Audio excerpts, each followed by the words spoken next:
Hi everyone, this is going to be the Strategic Information Security Governance and Communication Plan for Change Healthcare. This will be for the security operations improvement of the fallout from the previous breach. The governance model is going to begin with the board or the risk committee and executive leadership.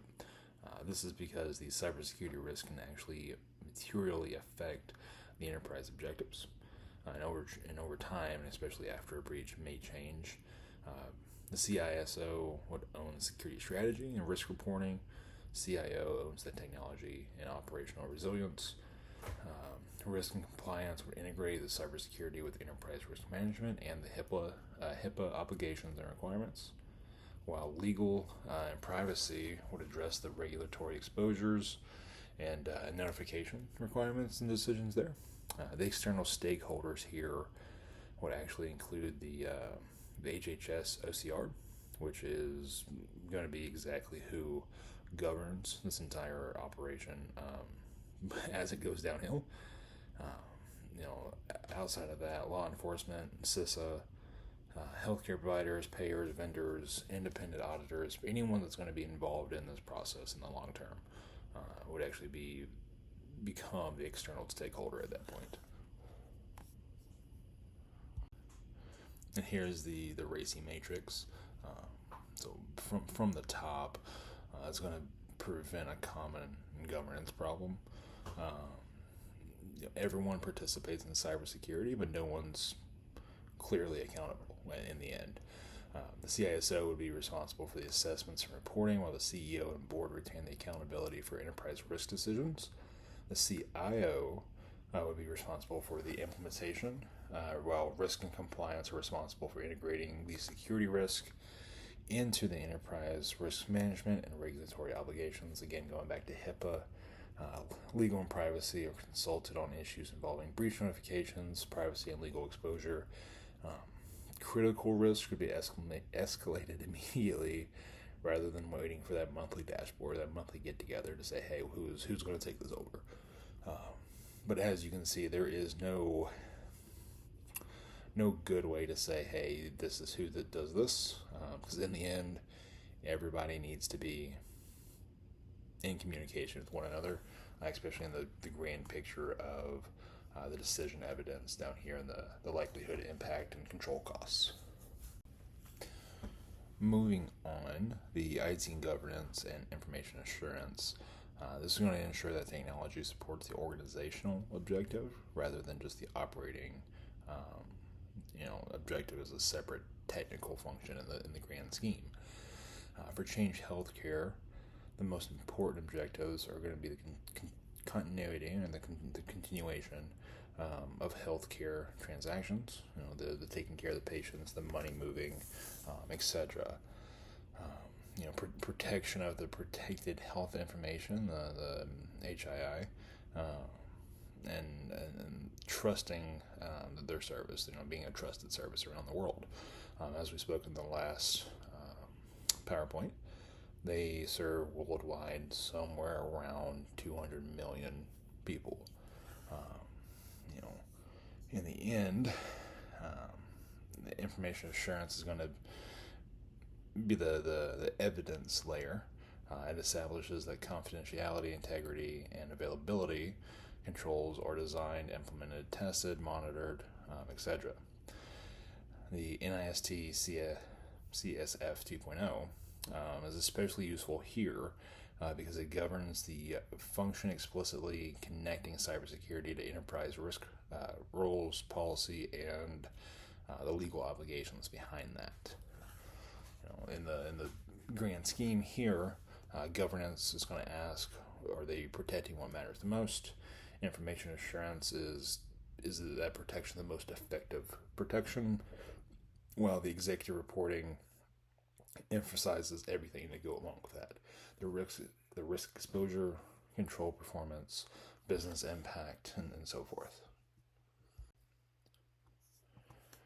The top 5 risks that they should have been looking at here. And of course, this is going to be an illustrative score hindsight being 2020. You know, credential and remote access compromising. It's exactly what happened.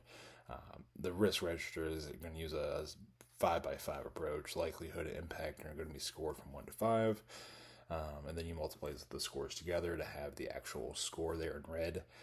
5 being the worst, of course, 1 being not likely at all. The risk being connected, you know, the higher the score, the more likely that it would happen together. The scores are going to be planning estimates. Again, this is strictly hindsight being 2020. This is not a claim that Change Healthcare's internal risk register that they used, 1, even showed these values, or 2, should have showed these values at the time. Moving forward, the recommended controls here, the recommended control portfolio addresses the highest risk instead of buying isolated security tools here. So you would take these and isolate each one instead of the tool itself. You would take the control and make it better. Security operations would improve and provide visible and faster detection, first and foremost. The network would be reduced if the attacker did get inside. And then finally, the governance controls themselves, the risk dashboards, the vendor tiers, the tabletop exercises, the one-off random phishing exercises in the emails to random employees around the world throughout the month and throughout the year. These all ensure that they would remain effective and accountable over time. Again, everybody's involved, and no one person can really be held accountable if from the top to the bottom no one's communicating. And again, this is a strictly illustrative report. These numbers probably are way too low for the amount of business that Change Healthcare actually does. The cost model here, again, is illustrative. The first year program approximately being $7.37 million, which feels low.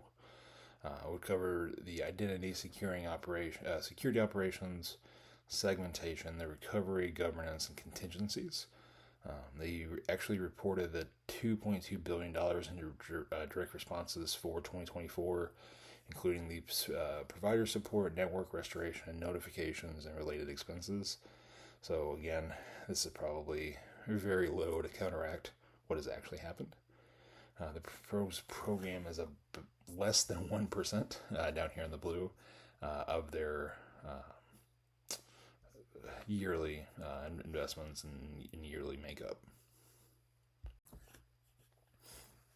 Here, the reporting channels, again, everyone has to be involved, everyone has to be communicating, and this would be the decision owner and the dashboard area from where it starts, what they would be scored by, the metric, cadence being how often, then, of course, who owns up to it. It should be concise, decision-oriented.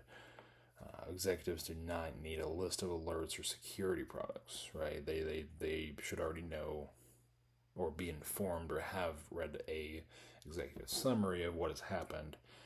They need to know which risks are increasing, whether controls are operating, what business impact it could have, what treatments that are possible, preventions, how much it's going to cost, and when a decision is needed, what residual risk is going to remain.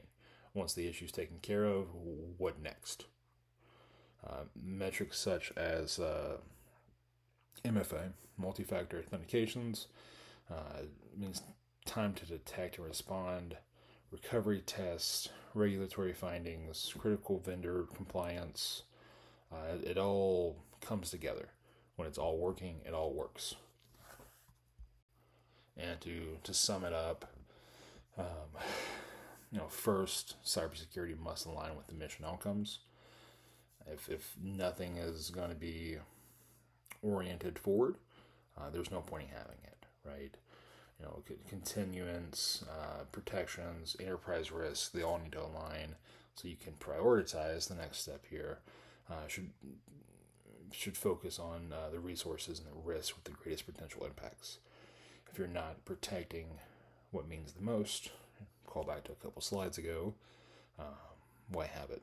If it's not going to do you any good, we need to find something better. And then the RACI would actually create accountability. How well is going to be how well it's followed, right? The tiers of communication, and then the security investment should just be justified and straight up. If it's not worth the money, don't do it. If it is worth the money, but it may set you back a little bit to better serve, why not do it?